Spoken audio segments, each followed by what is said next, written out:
Es un programa que va a constar, por un lado, de una primera charla informativa que va a tener lugar el día 14 en el Centro Cultural Santa Clara a las 6:30 de la tarde, una charla abierta en la que está invitada toda la población que se quiera interesar por el tema.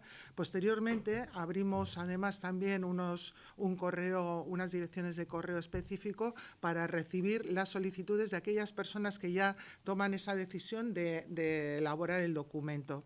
Entonces, desde Servicios Sociales recogeremos esas solicitudes y las organizaremos de manera que puedan atenderlas el equipo médico en un espacio del Centro Social San Roque.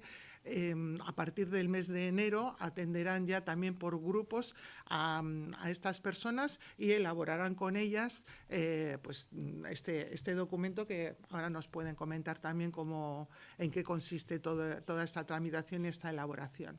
El trabajo que nosotros hacemos es en grupos. Trabajamos en grupos entre 10-15 personas y son con los que elaboramos el documento.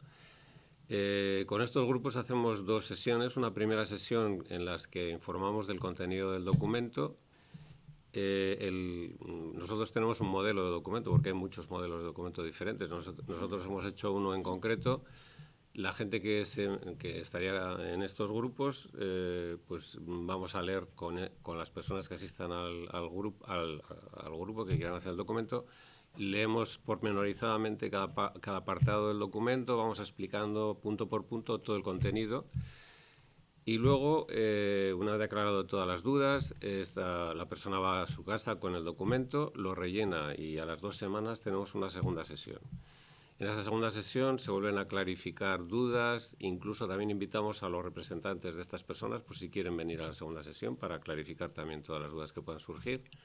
Comprobamos que la documentación está correctamente rellenada y si está todo correcto, hacemos la legalización, que es a través de la firma de 3 testigos, y entonces en el grupo unos hacen de testigos de otros y de ese modo queda legalizado el documento y ya nosotros lo tramitamos al registro de voluntades anticipadas del Gobierno vasco.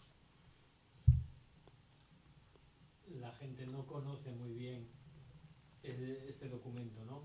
La gente tiene dudas. ¿Qué es lo que más os preguntan las dudas más frecuentes?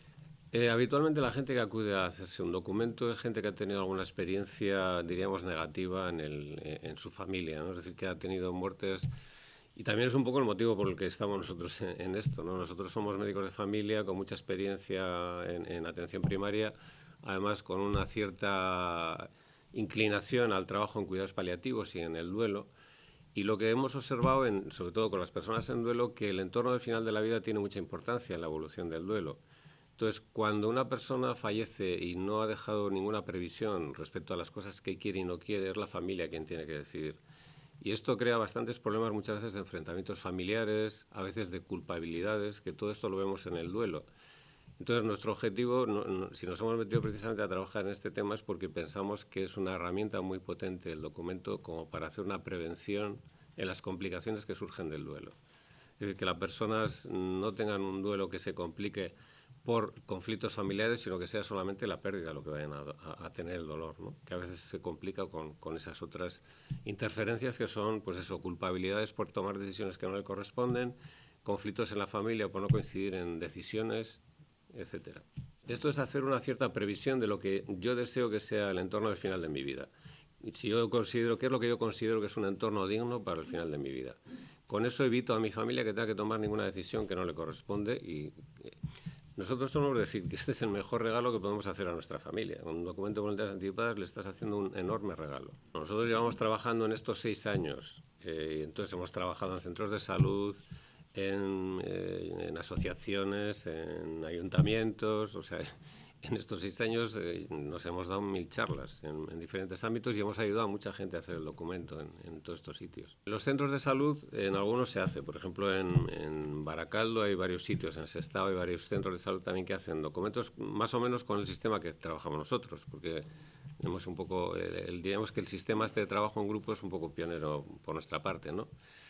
Y en Portugalete, en concreto, en el Centro de Salud de Portugalete, que yo sepa, no se está haciendo. Entonces, un poco también era la idea de hacerlo aquí en el Ayuntamiento porque no se hacía en otro sitio, ¿no? Orgulloso, Chema, de que precisamente sea Portugalete el primer ayuntamiento que se implica en este tema, ¿no? Efectivamente, ya es la tercera vez que el Ayuntamiento de Portugalete es pionero en estas acciones reivindicativas, ¿no? Fue el primer ayuntamiento de la comunidad nuestra, autónoma, en que hizo la declaración institucional para que, instando al gobierno a que hiciese la regulación de la eutanasia. Fue también el primero que hizo también una declaración institucional a favor de las últimas voluntades, de que se promoviese el tema de las últimas voluntades. Entonces, pues sí, muy orgulloso. Y es que el tema tan importante de lo de las últimas, el trabajo tan grande que están haciendo aquí estos tres amigos es fundamental, porque a raíz de la consecución de la ley, ahora todos tenemos la potestad de decidir cómo queremos vivir y cómo queremos morir. Tenemos esa potestad. ¿Qué mejor elección que hacer este documento para que nuestros deseos se respeten? Es fundamental. Por eso hay que seguir trabajando y difundiendo todo esto con amigos, con todo el mundo, porque es una seguridad que tenemos de que vamos a vivir y vamos a morir como deseamos hacerlo. El documento no se consultaría a no ser que yo pierda de manera permanente mi capacidad de decidir.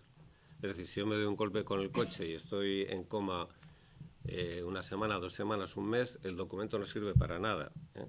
Servirá cuando ya se vea que la situación mía es irreversible. ¿Se entiende, no? En la demencia lo mismo. La demencia, cuando está muy avanzada y no hay posibilidad de que se recupere esa persona, entraría en vigor el documento. Si nadie tenga miedo de que igual le pueden desconectar de una máquina, pues por la premura de utilizar sus órganos, nunca. Que nadie lo vea, pues no, Nunca. puede haber una doble intención. En el documento tú dejas unas orientaciones hacia el momento en que tú crees que en el momento que tú quieres que entre en vigor el documento. En el caso de una demencia, por ejemplo, en el caso de un daño cerebral por un coma irreversible o un estado vegetativo, que estás hablando de decidir cuándo entra el documento en vigor, en un periodo de meses o de años incluso. Es decir, en esos años, ¿cuándo yo quiero que el documento sirva? Entonces, tú en el documento mismo ya marcas unas orientaciones. En ese periodo final de vida, incluso si no has perdido la capacidad de decidir, puedes tomar decisiones contrarias a las que has puesto el documento. O sea, prevalece siempre lo que tú decides si eres capaz de decidir. Solamente, como ha dicho Víctor, si has perdido la capacidad de forma permanente. No hay una cultura ni de hablar de la muerte, ni tampoco del documento de voluntades anticipadas. Menos del 2% de la población tiene hecho su documento. Entonces nos parece interesante, ¿no?, en ese periodo final de vida, el que tengamos, todavía sirva lo que todos tenemos capacidad de decidir, ¿no? Entonces, a ese periodo final de vida puede que perdamos esa capacidad, pero podemos seguir teniendo el derecho a hacerlo a través del documento, ¿no?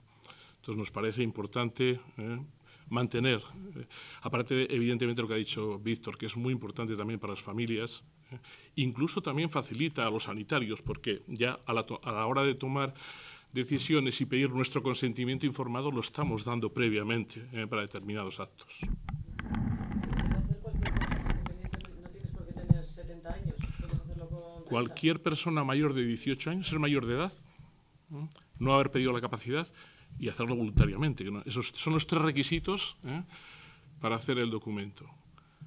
Y las 3 formas de legalizarlo, una frente al notario y otra a nivel individual frente al funcionario de registro. Pero, como dice Víctor, nuestro modelo es hacerlo de forma grupal, que aparte de ser más eficiente, porque con 2 sesiones facilitamos la legalización del documento a 10-15 personas, pues también es mucho más enriquecedor porque hacemos que participen también. Entonces, las opiniones, las dudas que surgen de unos y otros, pues nos sirven para todos. Luego lo que veo además también que dejáis como 15 días para un proceso de reflexión, ¿no? Exacto. Un 10% nos vamos a morir como de repente, por así decirlo, pero el 90% de las personas nos vamos a morir pues por un proceso crónico, por una enfermedad en situación terminal, por un cáncer o por una demencia, más o menos. o la fragilidad del anciano. Ese 90% es en el que tiene sentido el documento. Incluso en ese 10% que la gente nos vamos a morir también, como de repente un accidente de coche, pues puede que nos quedemos también en un estado vegetativo, en un coma irreversible. Entonces también tiene sentido el documento. Entonces esto que dice Víctor a veces de que podemos controlar ese entorno final de vida y que podemos controlar incluso el modo de morir, joder, pues que parece así como dices, joder, qué soberbia, ¿no?